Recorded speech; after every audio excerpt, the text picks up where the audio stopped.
Before we start the show, let's hear from one of our sponsors. Their support keeps this show free for you. Hey there, Peace and Parenting family. If you love the podcast but wish to enjoy it without interruptions, your wish has come true. Introducing the ad-free version of the Peace and Parenting podcast, available exclusively on Apple Podcast. As a subscriber, you'll get all the heartfelt advice, parenting stories, and actionable tips you love without any ads. For less than the cost of a coffee each month, you will enjoy uninterrupted listening while also supporting our work to help you build stronger connections with your kids. Try it out for free. Simply find Peace and Parenting on Apple Podcasts, click Try Free, and you'll gain immediate access to our ad-free episodes. There's no commitment and you can cancel anytime. So if you're ready for a more peaceful, uninterrupted listening experience, subscribe now. Let's keep focusing on connection without the distractions.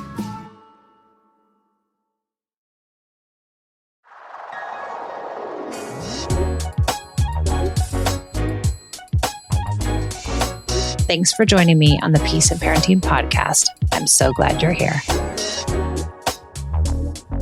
Welcome to the Peace and Parenting podcast. I'm Michelle, and I'm so glad you're listening. I want to read a review on Apple iTunes that says, so grateful for this podcast. I really want to change my parenting approach to be more kind and caring. I want to build a close bond with my kids now when they are little, and I need to break the habits that have been instilled in me since birth. This podcast touches on so many great subjects and gives you great ideas, like special time. Thank you for this. It's so true. We can all work on our past experience as kids and not take in those bad habits into our parenting, but it's a lot of work. And so thank you for doing this hard work. It makes a big difference in the lives of our children and in the lives of the people who interact with our children. So thank you for that. I really appreciate it. I want to talk today about the 4 things that I wish I would have done from the beginning of my parenting. Now, I wish I would have done a lot of things from the beginning of my parenting, but these are the 4 most important things that I think I wish I would have just had more awareness around and would have focused on more than focusing on the things that I did, because I came to parenting pretty unrealistic, I suppose. I came to parenting thinking that I had it all figured out, that it wasn't going to be hard. I couldn't do any worse than my own parents, right? That's what I kept thinking in my mind. If I just stay sober, don't yell and scream, and actually be present, then I would achieve so much more than my own parents did. And I thought that's all that it took. And what I didn't realize is that it's a lot more complicated than all that, Michelle. And you didn't have it all figured out, my love. You needed to do some work on yourself. And so the number one thing that I wish I would have never started using and would have, really rethought was the idea of using punishments. And I know I talk about it a lot, but I really do think it is the crux of the main difference between this kind of parenting and conventional parenting. And when I say punishments, I mean also consequences, with the exception and the caveat around natural consequences. And I'll say it again, I've said it many times, natural consequences are those which we are not involved in at all. A natural consequence is not, you wasted too much time, and so now you can't have any books before bed. That's a consequence that we impose. A natural consequence is more like, if you don't do your homework and you don't turn it in, you're not going to get the points. That's a natural consequence that we have no control over. So anything that we have control over at all is a real consequence. You can call it logical. You can call it, deserved. You can call it whatever you want, but it's still a consequence within our control. And when it's a consequence within our control, I see it as a punishment. And it's just the same as any other punishment that you would use.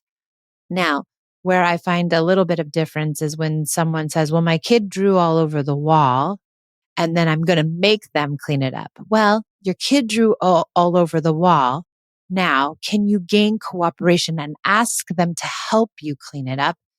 And is that a consequence, or are you asking them, hey, would you like to help me clean this up? You're not saying, you drew on the wall, now you have to clean it up because it's your fault. There's a very different way to present that. Hey, you drew all over the wall. Would you like to help mommy clean that up? that's not a consequence. That's a, hey, we're going to clean up the wall because the wall's dirty and we need to take care of it. And we're going to do it together. And I'm not going to force you to do it and make you do it. I'm going to ask for your cooperation around it. Now, if a child says no, you can leave that mark on the wall and you can revisit it later and ask them when they're in a better place and say, hey, that the writing is still on the wall. Maybe we should clean that up. Can you use play? Can you use connection? Can you be thoughtful around it? Can you be patient around it? And can you get it done with organic cooperation? I do not see that as a consequence, but it's all about how you present it as well. Okay, so that's the first thing that I really wish I wouldn't have used. I used timeout. I used taking things away. I used the idea of threatening and bribing and belittlement and shame. And I wish I wouldn't have done those things. Now, of course, in my worst moments, I yelled and I threatened my kids, and I don't think consciously I wanted to do those things.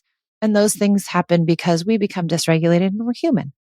And of course, we're going to do those things if we don't know what else to do. And if we've run out of ways to, try to get cooperation in our house and we find ourselves at a loss and we end up threatening and we know we don't want to. But I really wish that I would have not used tactics like timeout. Like, you're not being nice to your sister. You're going to have to go sit in the corner, and then when you're feeling better, you can come out. Now, I don't care who wants to argue with timeout. I absolutely believe that it is detrimental for children and totally not necessary to quote unquote teach any sort of lessons. In fact, I don't think it teaches lessons. It teaches kids to be alone with their feelings. It teaches kids that when they mess up, they're going to be isolated. It teaches kids that mistakes are really grave and they need to be punished. It teaches kids a lot of things, but I don't think that's necessary to get the kind of behavior that we want from our children. I don't think we need to use tactics like timeout. I also don't think we need to use tactics like taking things away. I used to take Esme's Nainu away, her blankie, her like most precious possession. When I got to my ultimate level and I couldn't take it anymore, all about me, right? I would take her Nainu because I wanted her to stop. I needed her bad behavior to stop. I needed her emotions to stop. I needed her to stop having any sort of kerfuffle in the house because I couldn't manage it.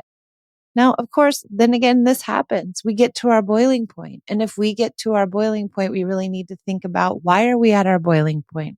What is it about this child's behavior that's igniting me? And should it be? Should the 4-year-old really be igniting me? Or should I be able to maintain my emotions a bit better and figure out, what's this unmet need for me? What are the emotions that I'm playing on? Where's my ego in this? What's going on my side of the street? Because a child, a 4-year-old, an 8-year-old, a 16-year-old, they're all going to do things that are childish. And if we respond with upset every single time they do, we're going to have a really hard time parenting.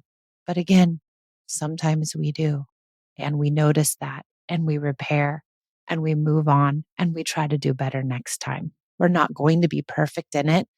But are we doing it intentionally? I was intentionally using timeout. I was intentionally taking things away. I was intentionally, being punitive with my kids, threatening and bribing. I wish I would have known better way back when, 14 years ago, or actually more than that. I started this work 14 years ago. So 19 years ago when Esme was born.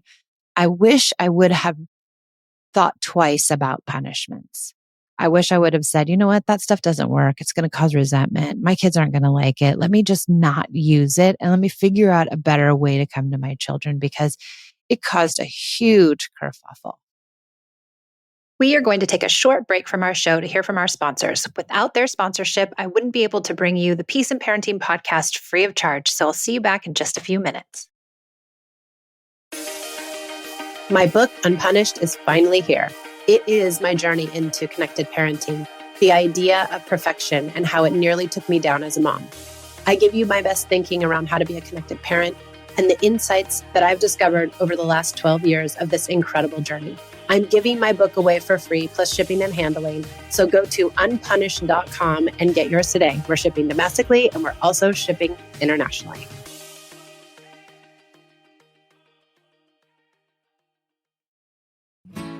Hey there, Peace and Parenting family. If you love the podcast but wish to enjoy it without interruptions, your wish has come true. Introducing the ad-free version of the Peace and Parenting podcast, available exclusively on Apple Podcast.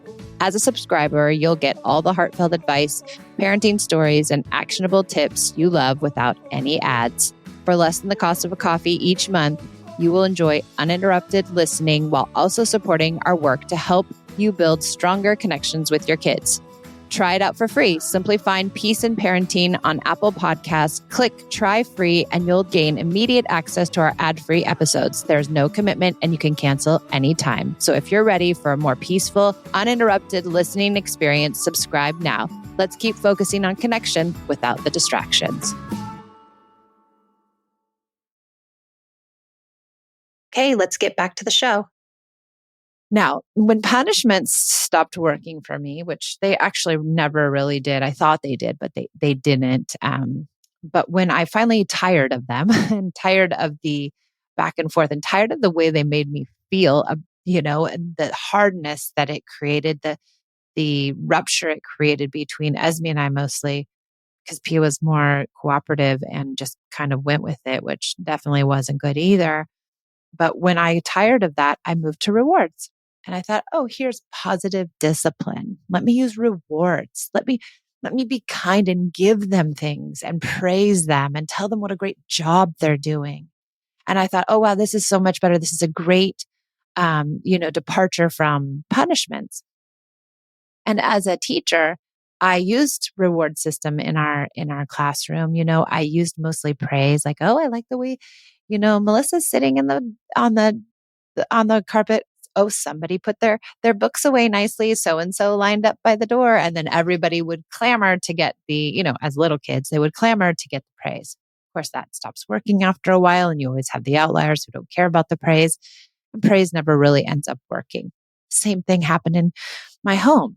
I got this elaborate, beautiful star chart. I had all these incredible, very easy things for Esme to achieve. Be nice to your sister, clean up after yourself, um, don't be unkind to your friends, like all the things that I wanted her to do.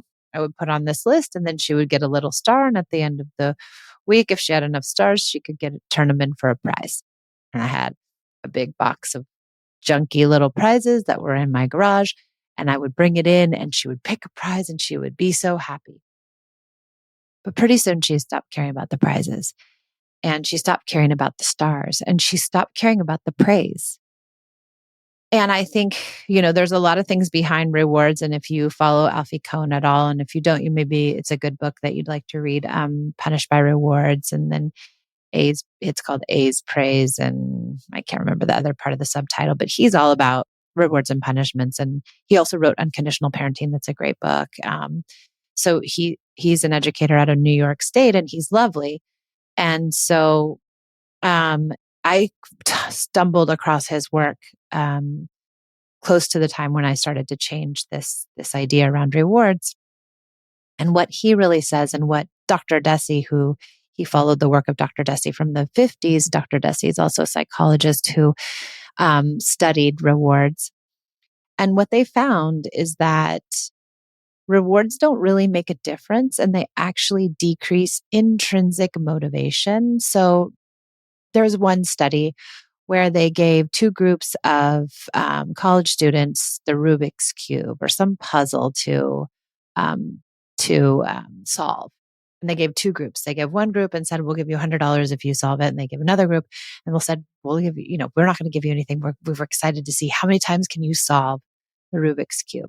And the people with the $100, every time you solve it, you're going to get $100. Well, the people without the rewards ended up solving the puzzle more because of the intrinsic motivation to solve the puzzle, to satisfy their own desire. And I guess it really goes to show you that rewards diminish the validity or the desire to do a task. And so we don't need rewards to motivate us to do tasks. If we're motivated to do that task, it should come intrinsically.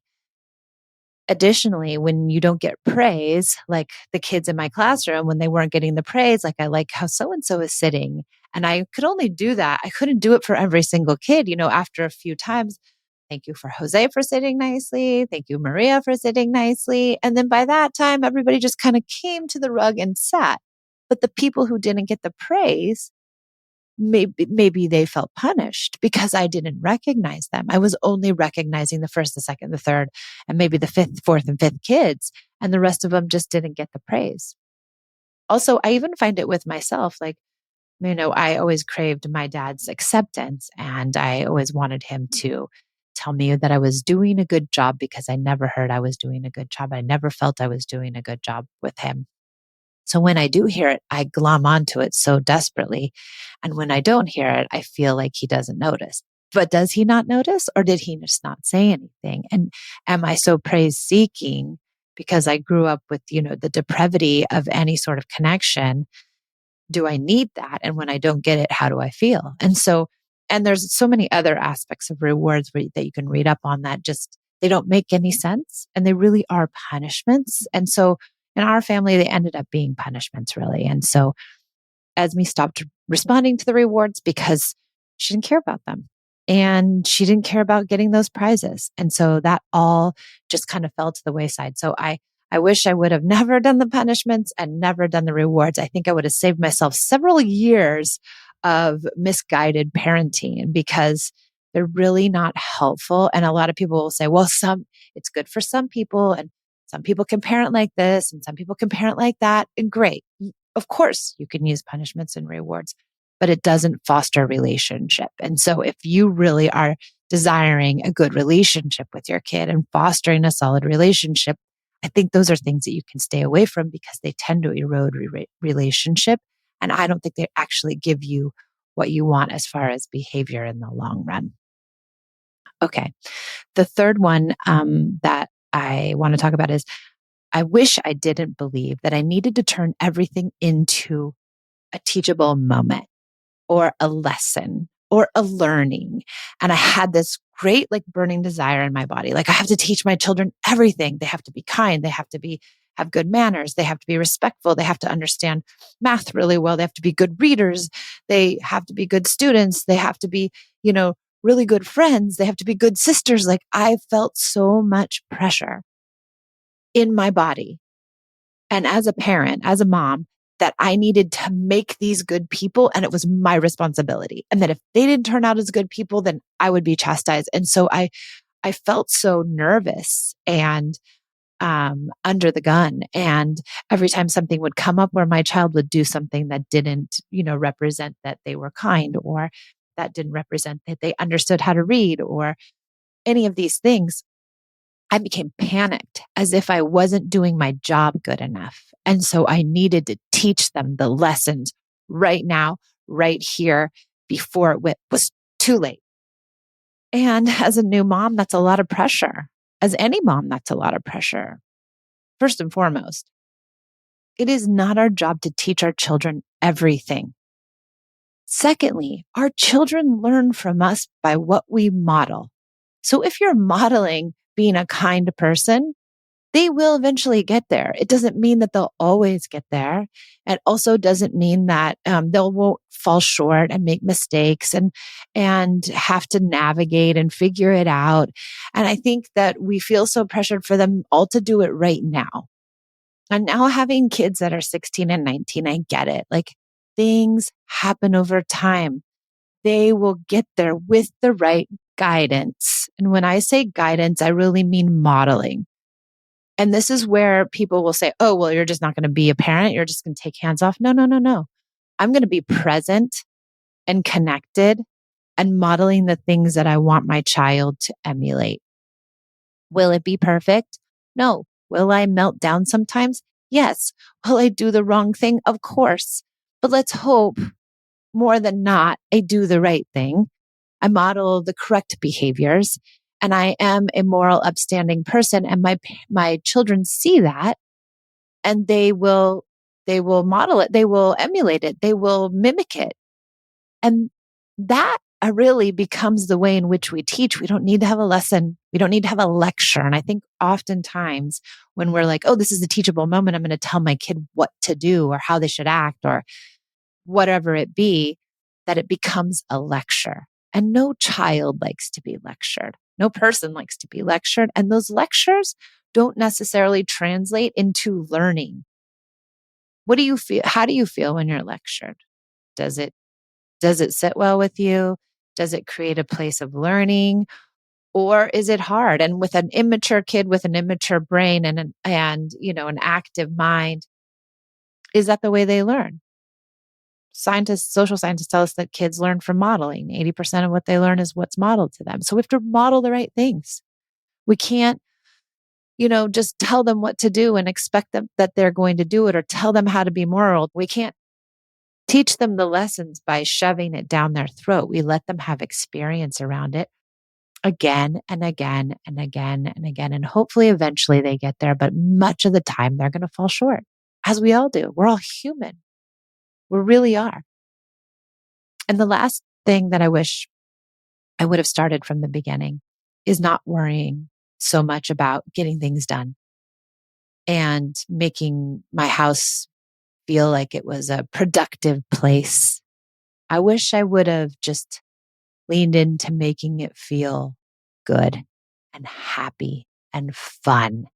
And my house was not fun in the beginning. It was tight and it was rigid and it was scheduled and it was productive. And we got things done and we went to appointments and we went to ballet and we did this and we did that and we had play dates. But it was rigid. It was really rigid. And I think that's the key, is that I was rigid.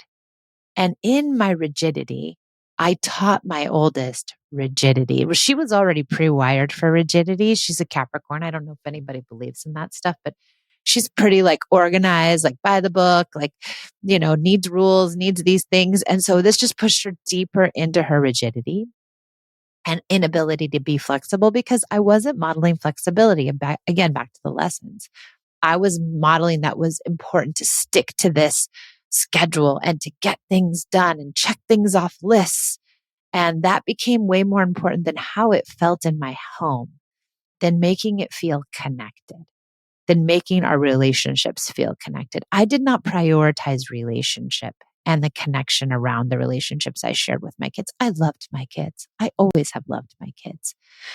But I don't know if they felt the love. I don't know if they felt what was in my heart, because I didn't let my heart be. They weren't privy to my heart. They were privy to my organization. They were privy to my getting things done. They weren't so privy to my heart. And I think, I loved them, but I don't know if they necessarily felt the love that they should have felt back then, or that they could have felt back then. And it's one thing to love our kids, but do they know that? And so I think the connection piece is where I really was missing it. I needed my home to feel connected rather than productive, and to let go of the productivity, to let go of some of the, a lot of us are we have to be on time and we have to get to this. And what do I hear often with parents? What do I do if I have to do that though? I can't do connection if I have to go to the store. I can't do connection if I have to get to a doctor's appointment. It's really important. And it just, in them asking, even on Instagram in a post, just in them asking, I can feel the nervousness. I can feel they're so dysregulated around it. And I was the same exact way. I needed to get things done and be on time and do and do and do and do.